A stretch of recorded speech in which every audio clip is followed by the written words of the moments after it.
El Diablo, Beelzebub, Lucifer, Asmodeus, Abaddon. Let's talk about devils. And we've done a tiefling video, but let's talk about actual devils. And let's be very specific because I know people are going to lose their minds in comments if I ever say demons at least once in this video, which I probably will. So let's just get that out of the way first.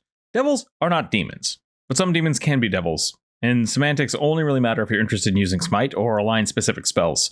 And even then, it's kind of dealer's choice. So the easiest way to look at it is that devils are usually lawful, while demons are usually chaotic. And that's the definition that I'm going to use for the rest of this video. If you really feel strongly about this and need to tell me more, put it in the comments. I'll read it. Mind you, I refuse to learn anything, and I'm probably not going to change my habits in-game, but change my mind. Let's talk about stats. Well, devils are quite a large variable group of things. You can kind of stat them however you want, especially using Tasha's Cauldron for a playable race. Just pick one and go with it. It's going to be fine. We're going to be looking at the Corn Surgeon. Hold on. Corn Surgeon? What the hell was that? Horned Devil. Yeah, that's a good middle of the road kind of guy. What the hell is wrong with my autocorrect? Anyways, I mean middle of the road because if you took an imp and then gave it 16 levels of your day up, that's kind of what a horn surgeon. Oh no. It's kind of what a horned devil looks like. I would highly suggest bonuses to dexterity and strength, but charisma isn't a bad choice either. Being an extraplanar being from the Nine Hells, you are immune to fire and poison. Does that mean the devils can't get drunk? I suppose not, but I mean, at least not in the way that impairs your combat. So take that however you will. You're also resistant to cold and acid damage and really any weapon that isn't good or silver. And I say good here, but that only applies if you are lawful evil. So unless you're neutral, just use the opposite. A lot of DMs would say that this is OP, but really it just means you're going to have to build a campaign where key mobs are going to have special weapons or be smart enough to realize that they're fighting devils and to act accordingly.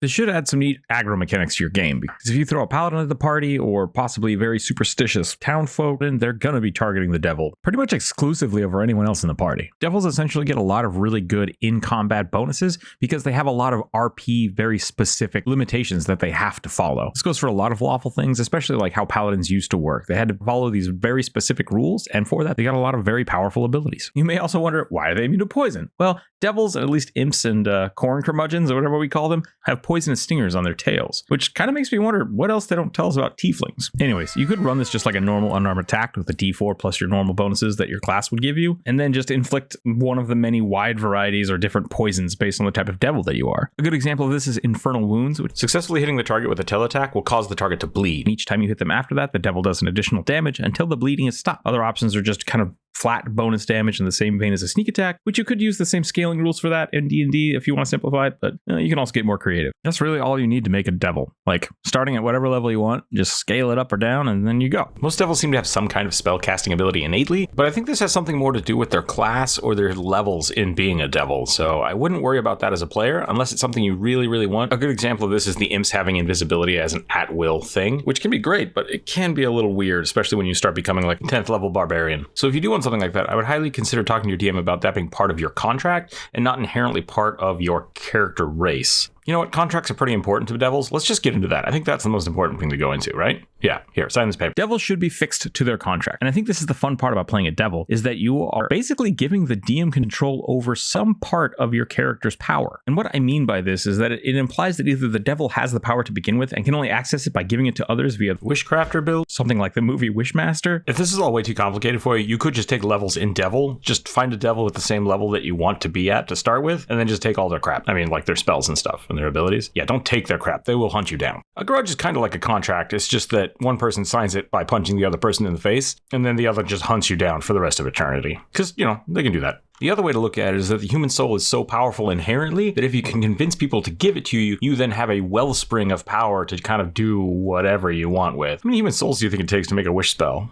Like, a lich phylactery takes 100, so that math should exist somewhere in the books. I might be thinking of the Philosopher's Stone, the alchemical item, not the Harry Potter books, even though the Harry Potter books are also about liches, so maybe on point? I don't know. Moving on. I think you only need 2 to become a lich, one for the sacrifice and one for the people. That's what Wikipedia says. All I'm saying is that there is a soul to power conversion, and now we're just haggling on numbers. Best of luck. That being said, you don't have to make contracts to be a successful demon, but following a contract and rules should be the core tenet of playing one. So much so that I like to look at it as it's almost nature bound to them. Essentially, if you're playing a traditional lawful demon, devil, horny boy,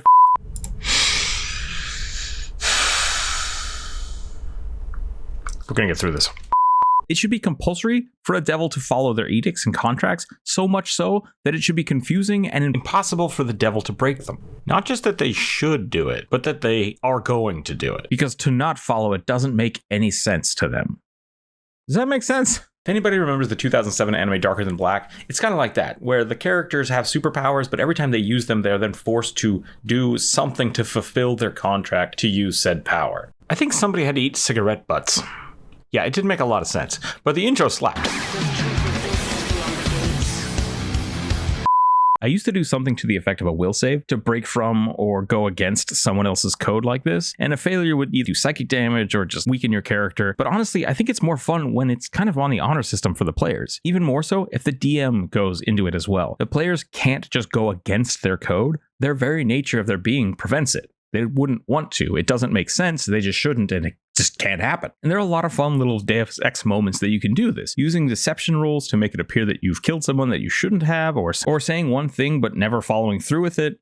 Lying is fine, as long as you don't actually do the thing that you're not supposed to. Following your edicts doesn't mean that you have to be honest all the time. You just have to follow the rules to the letter of your contract. This shouldn't be something that your players try to weasel their way out of, but embrace the nuance and loopholes of it within. If your player is an anti-paladin or an oathbreaker, I still think they should be bound by their code, but maybe it's just that they don't want to be, and they're constantly fighting against it, or their entire character is just trying to break it via Mr. Magoo-style shenanigans. Do people still get that reference? God, I feel old today. Beyond that, you can follow the tiefling rules for the witchcrafter, which is a sorcerer bloodline in Pathfinder 1st edition, but it's going to be up to your DM to grant any powers that are beyond, say, like a warlock pact or a class skill. If you do want to be the one making these deals, like actually writing them down and working them out, then you might just have to work with the closest devil, demon, and or overlord you have, which, wink wink, is the DM. Have the DM set forth a list of requirements for you to be able to give people power, and then just let your character create contracts with all kinds of NPCs or anything else to go with. The DM's happy as long as you're bringing in souls, and if you make a bad deal, they can, fire you or turn you into paste. And because it's all up to you and your DM, you can get really creative with it. While the Witchcrafter is a great starting point for maybe what you should be able to give or don't give, all these contracts should be worthwhile for both parties,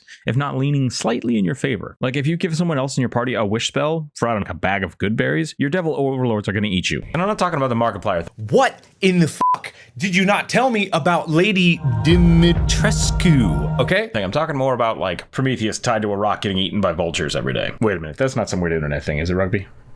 I'm not looking it up. You look it up. That's what I pay you for. No, not to look at weird shit. Well, kind of to look at weird shit on the internet.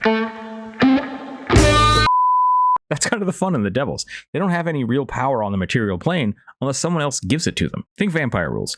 Less sexy and sparkly, unless you're a succubus, which that's a whole other thing. Or a glitter demon, I guess. But I mean, they exist. But that's neither here nor there. All right. Next thing, we got to play with morality, which is always a gray area, but then even though devils are supposed to be evil, I think you can get away with playing them however you want. While the argument does stand that the act of trading one's soul is almost always an evil act, there's no reason to say that the devil is, how should we say this, disillusioned, displeased, gets the ick, I don't know, from the process. I mean, it's the only way they can access their power, so it might just be a completely natural thing for them to do, which could just make them inherently evil. I don't know.